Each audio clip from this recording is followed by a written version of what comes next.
बिस्मिल्लाहिर्रहमानिर्रहीम, अस्सलाम वालेकुम। आज 28 जून है और दिन है सोमवार का। अपोजिशन की सियासत पर बात करेंगे। मरियम सफदर साहिबा के अहम खिलाड़ी ने अपने ही खिलाफ गोल कर दिया है और उनकी अगर आप गुफ्तगू सुन लें तो एक तरह से पीडीएम का बयानिया उन्होंने दफन कर दिया है और उन्होंने खुद बता दिया है कि उनकी बातों पर आप यकीन ना करें, उनके दावों को आप सीरियस ना लें, उनकी धमकियों पर ध्यान ना दें।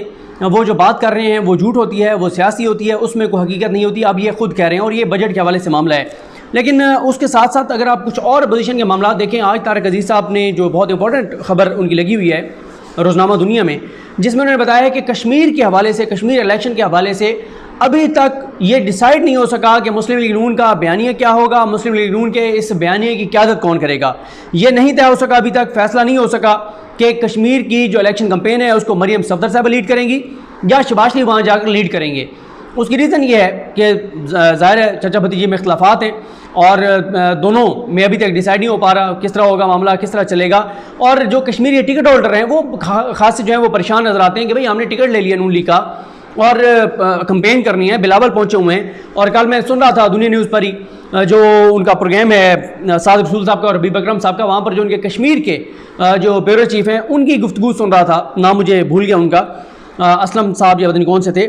उन्होंने बहुत इंपॉर्टेंट बात बताई। उन्होंने कहा कि नून लीग के जो ये दौर गुजरा है इसमें नून लीग की कारकर्दगी बहुत बुरी रही है और कश्मीर के लोग जो हैं वो अब वोट के ज़रिए इनसे बदला लेंगे। और उन्होंने बताया कि मुस्लिम लीग नून से बेहतर इस वक्त इलेक्शन कैंपेन जो है वो पीपल्स पार्टी की चल रही है। पीपल्स पार्टी बेहतर कैंपेन चला रही है। अवामी राब्ता में ज़ाहिर बिलावल पर पहुंचे हुए हैं और मुस्लिम लीग नून के अंदर के इख्तलाफात की वजह से अभी तक तय नहीं हो रहा कि किसने जाकर कैंपेन करनी है और कैसे करनी है। जहाँ तक APC का मामला है उसमें भी यकम को APC तो करने जा रही है, लेकिन APC का मामला यह है कि मौलाना फजल रहमान नाराज़ हैं। अभी मौलाना साहब बीमार भी थे, हॉस्पिटल एडमिट भी रहे। मौलाना साहब नाराज़ हैं, मौलाना साहब को मनाने की कोशिश की जा रही है। मौलाना साहब कहते हैं जहाँ बिलावल होगा वहाँ मैं नहीं होऊंगा, क्योंकि उसकी रीज़न यह है कि ज़ाहिर है बिलावल ने खासे सख्त बयान दिए हैं PDM के हवाले से, नून लीग के हवाले से। और इस वक्त नून लीग और मौलाना साहब एक हैं, एक पेज पर हैं। और आप नून लीग को बुरा भला कहते हैं तो मौलाना साहब को काफ़ी दुख और तकलीफ महसूस होती है, और आप मौलाना साहब को कुछ कहें तो नून लीग उसको डिफेंड करती है। तो बहरहाल एक तो PDM का इजलास होने जा रहा है 5 जुलाई को, जो बताया गया है, जो रिपोर्ट हुआ, और 1 जुलाई को APC होने जा रही है, जिस APC में पीपल्स पार्टी को भी बुलाया हुआ है, बाकी पार्टीज को भी शहबाज ने बुलाया हुआ है। ये जो इंतखाबी इस्लाहात वाला मामला है, और इंतखाबी इस्लाहात पर जो फवाद चौधरी साहब ने ट्वीट किया कि प्राइम मिनिस्टर पाकिस्तान इमरान खान साहब ने अटॉर्नी जनरल पाकिस्तान खालिद जावेद खान साहब को कहा है कि आप इस मामले को देखें, अपोजिशन जमातों को भी बुलाएं। और ये मैं आपको बता दूं कि अपोजिशन जमातें अगर वहाँ पर कानूनी नुकात के ऊपर अगर उनकी बात में दम हम होगा तो अटॉर्नी जनरल पाकिस्तान खालिद जावेद खान उनकी ये बात मानेंगे, तस्लीम करेंगे और प्राइम मिनिस्टर को बिल्कुल दुरुस्त जो है वो रिपोर्ट देंगे और बताएंगे प्राइम मिनिस्टर को कि जी बिल्कुल हमने इस कानून साजी में जो ये चीज़ें हमने लिखी हैं ये हमें निकालनी चाहिए, ये इस तरह से नहीं हो सकती। जो जायज़ कंसर्न होंगे उधर से सदर पाकिस्तान आरिफ अलवी साहब वो भी कोशिश कर रहे हैं कि इलेक्शन कमीशन ऑफ पाकिस्तान को इंगेज करें, चीफ इलेक्शन कमिश्नर से बात करें और इलेक्शन कमीशन के जो कंसर्न हैं उनको भी दूर करें। और इधर से जो अटॉर्नी जनरल पाकिस्तान है वो लीगल टीम को मिलेंगे अपोजिशन की, PMLN और पीपल्स पार्टी की। और मेरे ख्याल ये बेहतरीन मौका है अपोजिशन के पास, नून लीग और पीपल्स पार्टी के पास, कि एक रीजनेबल शख्सियत जो है अटॉर्नी जनरल पाकिस्तान, उनके पास ये सारा मामला है। और अटॉर्नी जनरल पाकिस्तान खालिद जावेद खान साहब ये नहीं देखते कि खुशामद नहीं करते, और वो इमरान खान साहब को जब भी कोई मशवरा देते हैं वो बिल्कुल आइन और कानून के मुताबिक देते हैं।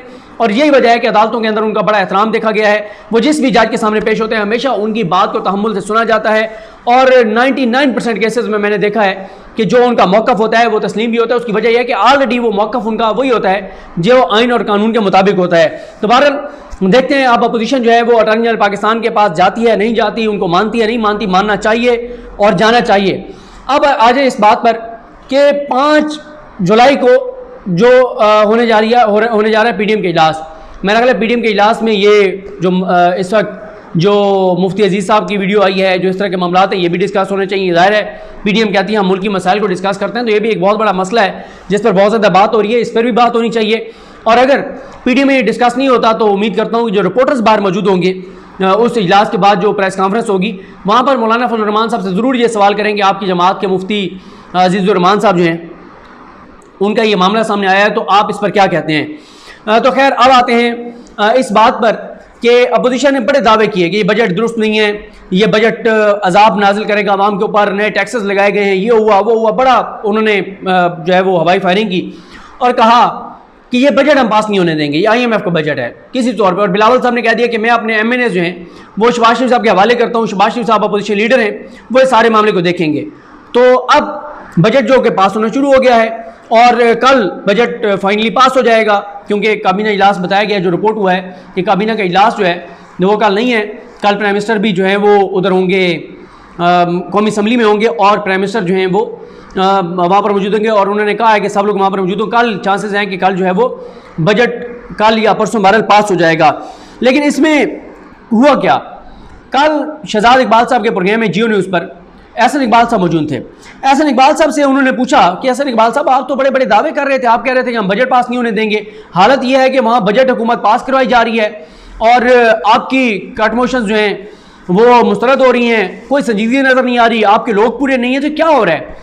आप सुनिए जी एहसन इकबाल साहब को। कहते हैं कि अपोजिशन के पास दो रास्ते होते हैं, एक ये होता है कि आप बजट आप नंबर्स गेम से नंबर से डिफीट कर दें हुकूमत को, दूसरा ये होता है कि आप दबाव डालकर बजट की उन तजावीज़ को वापस लेने पर हुकूमत को मजबूर कर दें जो आवाम के लिए बहुत सी मुश्किलात लाते हैं।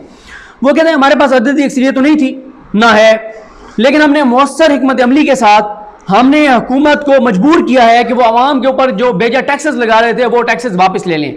उसके बाद वो ये कहते हैं एहसन इकबाल साहब, जो मरीम साहबा की टीम के आम खिलाड़ी हैं, पाकिस्तान की, वो कहते हैं पाकिस्तान की तारीख का ये पहला बजट है जिसमें सबसे ज़्यादा रिव्यूज हुई हैं। यह क्रेडिट अपोजिशन को जाता है। यह हुकूमत की नाकामी है कि आधे ऐलानात उनको वापस लेना पड़े, और जिन जो ऐलानात थे हुकूमत के, जो नए टैक्सेस थे जिससे आवाम पर मनफी असर होना था, तो वो उनको वापस लेना पड़ा। आपको तो शाबाश देनी चाहिए वो शहजाद इकबाल साहब को कहते हैं अपोजिशन को, कि उन्होंने बड़ा अच्छा जो है वो उनकी हिकमत अमली रही है। उन्होंने कहा, जो शहजाद इकबाल साहब हैं, उन्होंने कहा एहसन इकबाल साहब, हुकूमत का बजट है, कोई जो टैक्सेस हैं वो उन्होंने अपना रेवेन्यू जो टारगेट रखा है वो 5800 अरब का है, उसमें से 70-80 अरब के उन्होंने टैक्स वापस लिए हैं। तो ये कौन सा आपने तीर मार लिया है? और अगर आपने तीर मार लिया है तो फिर तो ये बेहतरीन बजट है, फिर तो आपको इस बजट को सपोर्ट करना चाहिए। आप कह रहे हैं कि जो हुकूमत ने ऐसे टैक्सेस लगा दिए थे जो टैक्सेस आवाम के लिए जो है वो ठीक नहीं थे, हमने वो टैक्सेस वापस लेने पर हुकूमत को मजबूर कर दिया है। तो फिर जी एहसन इकबाल साहब कहते हैं कि हुकूमत आवाम पर टैक्स लगाकर अपना अहदा पूरा करना चाहती थी, हमने हुकूमत को यह नहीं करने दिया। अब हुकूमत को अपनी कारकर्दगी दिखानी पड़ेगी, अपनी सलाहियत दिखानी पड़ेगी, और आवाम के ऊपर जो टैक्स लगाया था उसके बजाय उनको और जराए से गवर्नेंस के जरिए जो है वो अपना टैक्स कलेक्शन का जो हदफ है वो पूरा करना पड़ेगा। तो इस पर शहजाद इकबाल साहब ने कहा कि अगर आपके पास अददी अक्सरियत नहीं थी और आपके पास नंबर्स नहीं थे तो फिर आपने दावे क्यों किए थे? एहसन इकबाल साहब कहते हैं कि हमने जो दावे किए थे हम तो उस दावों में कामयाब हुए हैं। वो कैसे कामयाब हुए कि हुकूमत कोई आवाम पर बड़ा टैक्स नहीं लगा सकी, और अब हुकूमत को जो है वो अपनी कारकर्दगी दिखानी होगी। फिर वो ये कहते हैं, फिर शहजाद इकबाल साहब ने कहा कि फिर तो ये मुश्तरका बजट समझा जाए हुकूमत और अपोजिशन का। और दूसरा ये बताएं कि क्या हुकूमत बजट पास करवा लेगी? फिर नंबर गेम के मुताबिक उन्होंने कहा जी बिल्कुल करवा लेगी, हुकूमत के पास नंबर गेम है, वो बजट पास करवा लेगी। अब आप यहां से देखें कि पहले इन्होंने कहा जी बजट आएगा, अजाब लाएगा, टैक्सेस होंगे, बड़ा बुरा बजट होगा, महंगाई बेरोजगारी बढ़ जाएगी, ये हो जाएगा वो हो जाएगा, इतने टैक्सेस नहीं लगा रहे हैं। अब जब हुकूमत ने वो टैक्सेस नहीं लगाए, जब ये माहौल नहीं बना पाए कि बजट बुरा बजट था, बदतरीन बजट था, अब ये इस बजट के अच्छे होने का क्रेडिट खुद ले रहे हैं, कह रहे हैं कि हमें क्रेडिट दें कि ये अच्छा बजट है और ये अच्छा बजट हमने बनवाया हुकूमत पर दबाव डालकर, जो कि दबाव में कहीं भी नजर नहीं आया, कहीं हमने नहीं देखा। कोई एक लम्हे के लिए भी ये तासुर नहीं बना सके कि ये बजट पास नहीं करवाने देंगे। कोई मुलाकातें नहीं हुई, कोई मीटिंग्स नहीं हुई, कोई वर्कअप नहीं था, कोई चीज़ नहीं थी। इनको ये तकिए करके बैठे हुए थे जहांगीर तरीन साहब पर कि जहांगीर तरीन जो है वो नाराज़ हैं तो वो बजट पास नहीं होने देंगे। उन्होंने पहले कह दिया था कि भाई हम तहरीक इंसाफ में हैं, थे, रहेंगे, बजट पास करवाएंगे, हमें कोई मसला नहीं है। तो ये आप अंदाज़ा लगाएं, अब ये खुद कह रहे हैं कि हम तो वो झूठ बोल रहे थे, एक तरह से यही कह रहे हैं ना कि हमारे पास अददी अक्सरियत नहीं थी तो हम बजट मुस्तरद नहीं करवा सकते थे। भैया आप मुस्तरद नहीं करवा सकते थे, आपने दावे क्यों किए थे? अब आप कह रहे हैं कि जी हमने जो है वो हमने, और फिर ये कह रहे हैं कि हमें कामयाबी, हमें शाबाश दें पोजीशन को कि हमने जो है इस बजट को अच्छा बनवाया है। चलें, आपने ये तो मान लिया ना, क्रेडिट के बाद में फैसला कर लेंगे कि हुकूमत को क्रेडिट देना है या पोजीशन को देना है। ये तो आपने मान लिया कि ये बजट अच्छा बजट है, इसमें कोई टैक्सेस नहीं है, कोई इसमें आवाम के ऊपर जुल्म नहीं है, कोई ज्यादती नहीं है, एक अच्छा बजट है। क्रेडिट चलिए आप ले लें, आप लेना चाहते हैं, और ये भी फिर हुकूमत को आप अप्रिशिएट करें कि हुकूमत ने, अपोजिशन ने जो तजावीज़ दी उन तजावीज़ को हुकूमत ने माना और बहुत सारे टैक्सेस वापस लिए हैं। तो आप तो गलत शॉट खेल रहे हैं, आप तो खुद अपने खिलाफ गोल कर रहे हैं, आप पीडीएम का बैनिया दफन कर रहे हैं, आप क्रेडिट जिसको भी जाता है, लेकिन आप ये तस्लीम कर रहे हैं कि ये एक अच्छा बजट है। अब मुझे समझ नहीं आती पूरा साल कैसे ये बयानियां बनाएंगे कि ये बजट बुरा बजट था, जब खुद ये मान रहे हैं। मुफ्ती इस्माइल साहब इमरान खान साहब के शो में बैठ के कहते हैं कि जी कारोबारी हज़रात से मेरी बात हुई है, वो इसको बेहतर बजट करार दे रहे हैं। आप खुद भी और आप कोई 10 चीज़ें नहीं बता सके कि आप कह सकेंगे इस बजट में ये 10 चीज़ें गलत हैं, ख़राब हैं, बल्कि आप तो खुद कह रहे हैं कि जी ये बजट जो है वो एक अच्छा बजट है। अलबत्ता ये आप छोटी मोटी आपकी ख्वाहिश है कि क्रेडिट आपको दे दिया जाए, तो अगर ये क्रेडिट आपको दे भी दें तो तब भी आपसे ज़्यादा हुकूमत को क्रेडिट जाता है कि हुकूमत जो है उसने आपकी तजावीज़ को माना है, ये नहीं किया कि अपोजिशन जो है वो हमारे खिलाफ है तो हम इनकी तजावीज़ को ना माने। तो इस तरह से एहसन इकबाल साहब अपने गलत चीज़ को जस्टिफाई करने के लिए और बहुत सारी गलतियां कर गए हैं। जैसे कहते हैं ना कि एक झूठ को डिफेंड करने के लिए कई झूठ बोलने पड़ते हैं, और ये सारा मामला है। अब ये क्या इनका जो बयानिया था कि बजट गलत है, अब खुद ये कह रहे हैं पीडीएम का बयानिया भी दफन हो गया, नंबर गेम वाले दावे भी झूठे साबित हो गए, और ये भी ये बता रहे हैं कि आइंदा हम अगर जब धमकियां दें तो हमारी धमकियों पर एतबार ना कीजिएगा। बाकी इश्यूज़ पर भी बात करेंगे। मुझे अपनी दुआ में याद रखें। अल्लाह करीम हम सबका हमें नासरो। अल्लाह हाफिज़।